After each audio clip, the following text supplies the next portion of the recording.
Halo semuanya, kembali lagi di channel saya. Di sini saya akan membahas materi terakhir dari video terkait KKN yang sedang saya jalani, yaitu merangkum semua materi dari awal sampai yang kelima kemarin.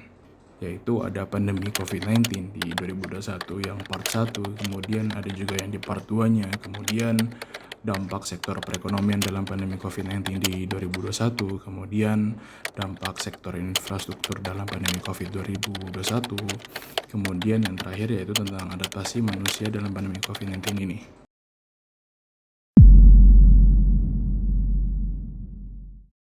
Berbicara mengenai COVID-19 dari tahun kemarin hingga sekarang memang tidak ada habis-habisnya. Apalagi dengan varian Delta ini yang menelan banyak korban terutama di negara kita yaitu Indonesia. Banyak perdebatan tentang virus corona ini, ada yang bilang virus corona itu bohongan. Ibu sebagai dokter, percaya nggak ada corona? Enggak percaya, Pak. Tidak percaya?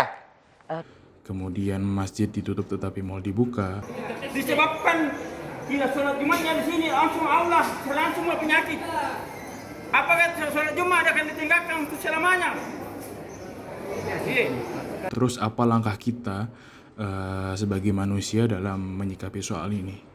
Berikut jawaban dari Ustadz Adi Hidayat. Nah, langkah lebih baiknya tunaikan di rumah.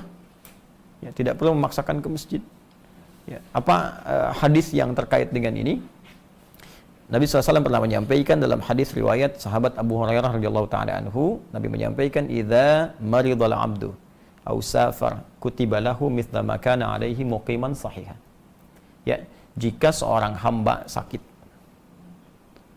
atau sedang dalam perjalanan atau dalam kondisi tidak bisa memungkinkan menunaikan amalan rutinnya karena kondisi tertentu, ya, maka dia mendapatkan pahala yang sama dalam kondisi dia sehat dan mukim, walaupun mengerjakan amalan tidak seperti mulanya.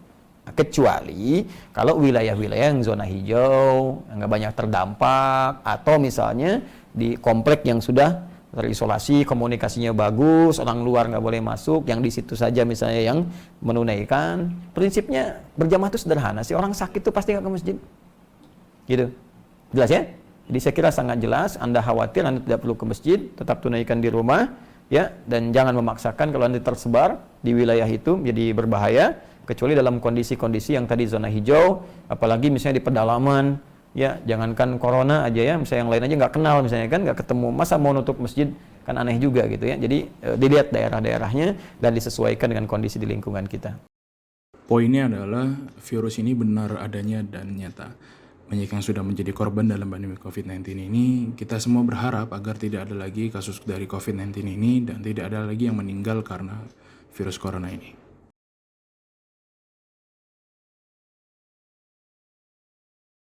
Salah satu upaya pemulihan ekonomi nasional yang dilakukan pemerintah di masa pandemi COVID-19 ini yaitu dengan mendorong sektor UMKM yang memiliki peran penting dalam perekonomian nasional karena banyaknya pekerja yang terlibat langsung.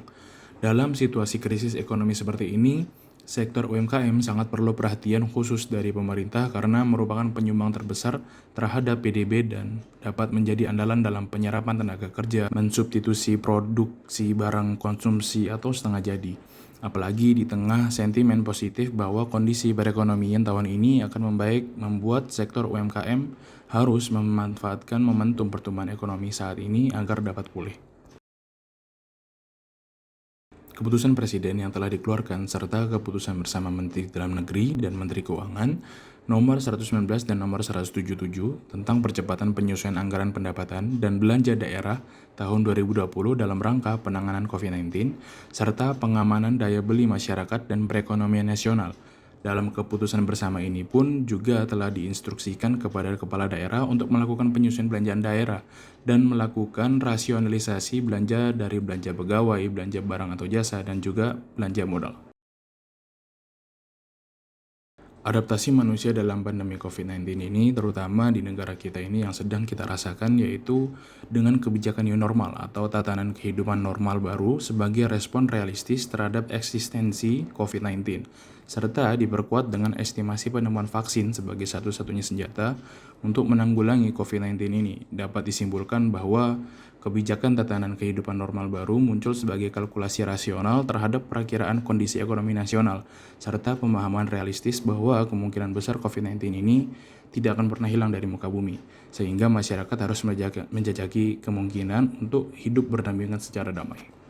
Terima kasih yang sudah menonton video ini dari awal sampai akhir. Semoga kalian menyukai konten yang lagi saya bahas. Jangan lupa cuci tangan, jaga kebersihan, dan jaga jarak, dan tetap pakai masker. Like jika kalian suka dengan video ini, dislike jika kalian tidak suka dengan video ini. Sampai jumpa di konten selanjutnya. Terima kasih. Wassalamualaikum warahmatullahi wabarakatuh. Kamu dan segala